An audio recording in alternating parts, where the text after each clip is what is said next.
নমস্কার, ভতেশ্বর study class চ্যানেলে তোমাদের প্রত্যেককে স্বাগত। কৃষি দপ্তরে গ্রুপ ডি পদে নিয়োগ করা হচ্ছে। এখানে আজ থেকে তোমাদের আবেদন শুরু। আবেদন করার জন্য তোমাদের শিক্ষাগত যোগ্যতা যেটি প্রয়োজন সেটা হলো মাধ্যমিক পাস। তবে হায়ার কোয়ালিফিকেশন থাকলেও আবেদন করা যাবে যে কোনো রাজ্য থেকে, যে কোনো জেলা থেকে। এবং 30শে এপ্রিলের মধ্যেই তোমরা আবেদন করতে পারবে। কিভাবে তোমরা ফর্ম ফিল আপ করবে সম্পূর্ণ তথ্য আজকের ভিডিওর মাধ্যমে তুলে ধরবো। ভিডিওটা প্রত্যেকের জন্য খুব ইম্পর্টেন্ট। তো দেখো, এগ্রিকালচার ডিপার্টমেন্ট, দেখো আমি তোমাদের কোন কোন পোস্ট, যার জন্য যোগ্যতা কী প্রয়োজন, আগে সেই ডিটেলসে নিয়ে চলে যাচ্ছি। তারপরে তোমাদের কীভাবে ফর্ম ফিল আপ করতে হবে সেটাও তোমাদের দেখাবো। ফর্ম ফিল আপটাও কিন্তু এই ভিডিওর মাধ্যমে থাকবে। অবশ্যই বলবো ভিডিওটাকে শেষ পর্যন্ত দেখবে। এগ্রিকালচার ডিপার্টমেন্ট রিক্রুটমেন্ট 2026, যেখানে all India freshers male female both ক্যান্ডিডেটই আবেদন করতে পারবে যে কোনো রাজ্য থেকে, যে কোনো জেলা থেকে। তোমাদের যেটা করতে হবে, তোমাদের অবশ্যই তোমার ডিস্ট্রিক্টের নাম, তোমার জেলার নাম অবশ্যই কমেন্টে জানাতে হবে। তার পাশাপাশি তুমি কোন স্টেট থেকে বিলং করছো সেই স্টেটের নামটাও কিন্তু অবশ্যই তোমরা জানিয়ে দেবে। যদি ওয়েস্ট বেঙ্গল থেকে হয়ে থাকে তাহলে ডাব্লিউবি, যদি ত্রিপুরা থেকে হয়ে থাকে তাহলে টিআরপি, যদি আসাম থেকে হয়ে থাকে এএসএম, এবং যদি ঝাড়খণ্ড বা আদার স্টেট থেকে হয়ে থাকে তাহলে আদার স্টেট। এবং অবশ্যই কিন্তু তোমার জেলার নামটাও কিন্তু প্রত্যেকে কমেন্টে জানাবে। তোমার জেলার নাম অবশ্যই জানাবে, ঠিক আছে? আচ্ছা, তো চলে যাচ্ছি কোন পোস্টের জন্য কি এডুকেশন কোয়ালিফিকেশন। দেখো, অ্যাসিস্ট্যান্ট পোস্টের জন্য যদি আবেদন করো, তোমাদের গ্র্যাজুয়েশন যোগ্যতা প্রয়োজন, যে কোনো শাখায় গ্র্যাজুয়েশন। সে তুমি আর্টস নিয়ে গ্র্যাজুয়েশন করো, কি কমার্স নিয়ে গ্র্যাজুয়েশন করো, কি সায়েন্স নিয়ে গ্র্যাজুয়েশন করো, গ্র্যাজুয়েট হলেই অ্যাপ্লাই করা যাবে। পরবর্তী হচ্ছে ড্রাইভার পোস্ট, যেখানে তোমাদের 10 পাস যোগ্যতা, সঙ্গে তোমাদের ড্রাইভিং লাইসেন্স থাকতে হবে, ঠিক আছে? ভ্যালিড ড্রাইভিং লাইসেন্স থাকতে হবে। এখানে আরেকটি পোস্ট রয়েছে, সেটা হলো এসএসএস, ঠিক আছে? এই পোস্টটা গ্রুপ ডি ক্যাটাগরির মধ্যেই পড়ছে, এবং এখানে তোমাদের যোগ্যতা যেটি লাগবে সেটা হলো 10 পাস, অর্থাৎ মাধ্যমিক পাশের ক্যান্ডিডেট যারা আছে তারা অ্যাপ্লাই করতে পারবে। তবে তোমার যদি হায়ার কোয়ালিফিকেশন থাকে তারাও কিন্তু অ্যাপ্লাই করতে পারে। এখানে এজ লিমিট কি প্রয়োজন, দেখো, অ্যাসিস্ট্যান্ট পোস্টের জন্য 20 থেকে 30 বছর, ড্রাইভার পোস্টের জন্য 18 থেকে 27 বছর, এবং এসএসএস গ্রুপ ডি পোস্টের জন্য 18 থেকে 25 বছর। তবে এসসি এসটি ওবিসি তোমাদের কিন্তু এজ রিল্যাক্সেশন রয়েছে। যারা এসসি এসটি ক্যান্ডিডেট তাদের বয়সে 5 বছর, ওবিসি যারা ক্যান্ডিডেট তাদের বয়সে 3 বছর রিল্যাক্সেশন রয়েছে। যেরকম গভর্নমেন্ট রুলস অনুযায়ী, গভর্নমেন্ট অফ ইন্ডিয়ার যেরকম রুলস রয়েছে সেই অনুযায়ী কিন্তু এজ রিল্যাক্সেশন রয়েছে। এবার চলে যাচ্ছি কোন পোস্ট অ্যাপ্লাই করবে সেটা তোমাদের ঠিক করতে হবে তোমাদের যোগ্যতার নিরিখে। যদি তুমি এখানে এসএসএস পোস্টের জন্য অ্যাপ্লাই করো তাহলে এখানে এসএসএস পুরোটাই কিন্তু তোমাদের লিখতে হবে, যেটা গ্রুপ ডি ক্যাটাগরির মধ্যে পড়ছে। গ্রুপ ডি ব্যাপারটা না লিখলেও চলবে, এসএসএস কিন্তু তোমাকে লিখতে হবে পোস্টের নামটা, ঠিক আছে?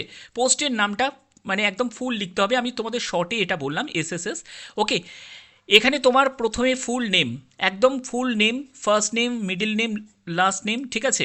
তারপরে হচ্ছে পার্মানেন্ট অ্যাড্রেসের সম্পূর্ণ ডিটেলস, একদম নির্ভুলভাবে যা আধার কার্ডে রয়েছে সেই আধার কার্ড অনুযায়ী কিন্তু লিখতে হবে, ভুলভাল লিখলে চলবে না। এখানে অ্যাড্রেসের সম্পূর্ণ ডিটেলসটা লিখতে হবে। যদি সেম হয়ে থাকে তাহলে সেমও লিখতে পারো, অথবা তুমি ডু বলে লিখেও দিতে পারো। এরপরে হচ্ছে তোমার কন্ট্যাক্ট ডিটেলস। দেখো, তোমাকে তোমার টেলিফোন নাম্বার মানে মোবাইল নাম্বারটা দিতে হবে। ইমেল আইডি অবশ্যই দিতে হবে। ন্যাশনালিটি এখানে ইন্ডিয়ান লিখে দিতে হবে। এরপরে হচ্ছে স্টেট অফ ডোমিসিল, তুমি কোন স্টেটের বাসিন্দা সেটা কিন্তু অবশ্যই মেনশন করতে হবে। যদি ওয়েস্ট বেঙ্গল হয়ে থাকো তাহলে ওয়েস্ট বেঙ্গল বলে এখানে লিখতে পারবে। আর যদি তুমি অন্য স্টেটের হয়ে থাকো তাহলে অন্য স্টেটের লিখবে, মানে আসাম হোক, ত্রিপুরা হোক, যে স্টেট থেকে তুমি বিলং করছো সেই স্টেট কিন্তু মেনশন করতে হবে। এরপরে ম্যারিটাল স্ট্যাটাস, মানে তুমি ম্যারিড না সিঙ্গেল, ঠিক আছে, না উইডো, সেটা তোমাকে মেনশন করতে হবে। এজ, ডেট অফ বার্থ, দেখো তোমার বয়স এখন কত, তারপরে তোমার এখানে ডেট অফ বার্থটা এখানে ডে, মান্থ, ইয়ারে কিন্তু মেনশন করতে হবে। Age as on closing date অনুযায়ী তোমার বয়স কত হচ্ছে সেটা কিন্তু মেনশন করতে হবে, ঠিক আছে? তোমাদের আর একটা ব্যাপার বলে রাখি, এখানে এমপ্লয়মেন্ট যে নিউজ পেপারে সেটা কিন্তু তোমাদের 4 তারিখ 10 তারিখের ডেটে কিন্তু রিলিজ করেছে এপ্রিল মাসের। তো তোমাদের এই যে লাস্ট ডেট সেটা কিন্তু তোমাদের মে মাসের দিকেও যেতে পারে। তবে এখানে বলে দিয়েছে সেখান থেকে 30 ডেজের মধ্যেই তোমাদের আবেদনপত্র পাঠাতে হবে, 30 দিন। তাহলে হিসাব অনুযায়ী মে মাস নাগাদ কিন্তু চলে যাচ্ছে। তো যাই হোক, তোমাদের যত তাড়াতাড়ি সম্ভব তত তাড়াতাড়ি পাঠিয়ে দেওয়াটাই উচিত, ঠিক আছে? তো এখানে দেখো তোমাদের জেন্ডারের ব্যাপারটা বলে রাখি, তুমি যদি মেল হয়ে থাকো মেলেতে গিয়ে টিক দেবে, যদি ফিমেল হয়ে থাকো ফিমেলে টিক দেবে এবং সেটা কিন্তু মেনশন করবে। রিলিজিয়ান কমিউনিটি মেনশন করতে হবে, তুমি কোন রিলিজিয়ান থেকে বিলং করছো, কমিউনিটি থেকে বিলং করছো। ক্যাটেগরি কোন ক্যাটেগরি থেকে, এসসি এসটি না ওবিসি পিডাব্লিউবিডি, তো সেটা মেনশন করতে হবে এবং এর জন্য যে প্রুফ সেটা কিন্তু তোমাকে জেরক্স কপি সেটা কি করতে হবে, সেলফ অ্যাটেস্টেড করে তোমাদের সঙ্গে অ্যাটাচ করতে হবে। আমি পরবর্তী জায়গায় তোমাদের বলে দিচ্ছি কী কী ডকুমেন্টস তোমাদের লাগবে।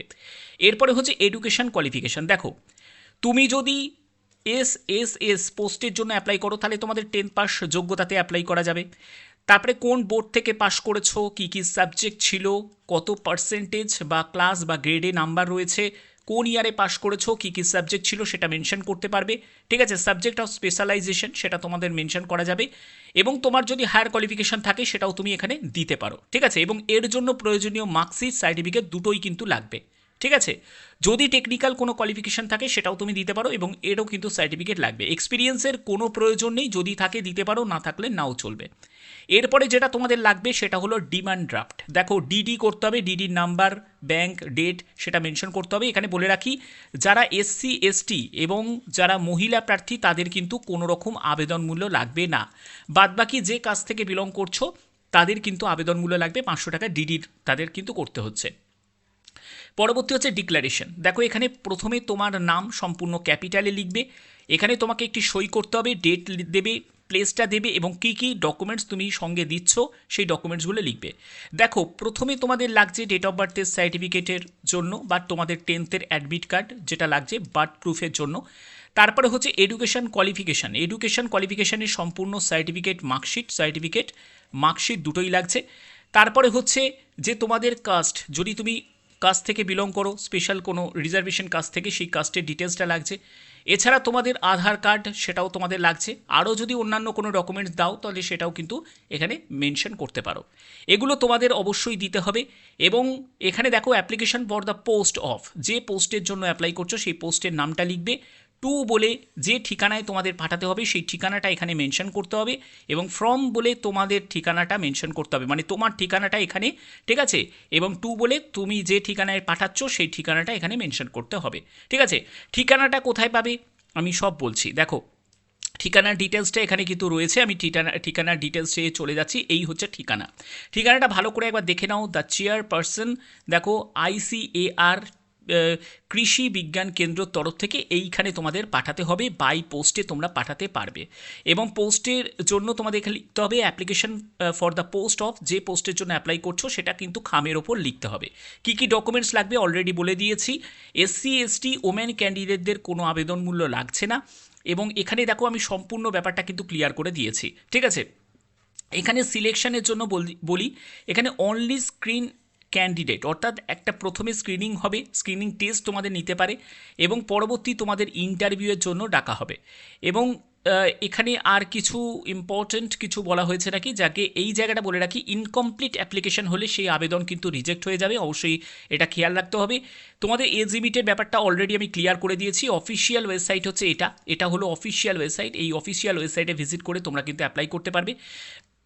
ভ্যাকেন্সির ব্যাপারটা দেখো, এখানে ভ্যাকেন্সির কেমন কি রয়েছে সেগুলো কিন্তু এখানে ডিটেলসটা তোমাদের দেয়া রয়েছে, এখানে ভ্যাকেন্সির ব্যাপারটা। ঠিক আছে, তো এই বিজ্ঞপ্তি তোমাদের সরকারিভাবে বিজ্ঞপ্তি তোমাদের জারি হয়েছে, যেটা কৃষি বিজ্ঞান কেন্দ্র, ঠিক আছে, এগ্রিকালচার ডিপার্টমেন্টের তরফ থেকে। তো যারা যারা এখানে আবেদন করতে ইন্টারেস্টেড আছো তারা আবেদন করতে পারো। ঠিক আছে, বাদবাকি এখানে সম্পূর্ণ ডিটেলসটা আমি তোমাদের কাছে তুলে ধরলাম। যদি ভিডিওটা ভালো লাগে অতি অবশ্যই ভিডিওটাতে একটি লাইক করবে এবং প্রত্যেকে তোমার জেলার নাম অবশ্যই তোমরা কমেন্টে জানাবে, যাতে তোমাদের কাছেও নতুন নতুন আপডেটগুলো পৌঁছে দিতে পারি। এখনের মতো এইটুকুই, ধন্যবাদ।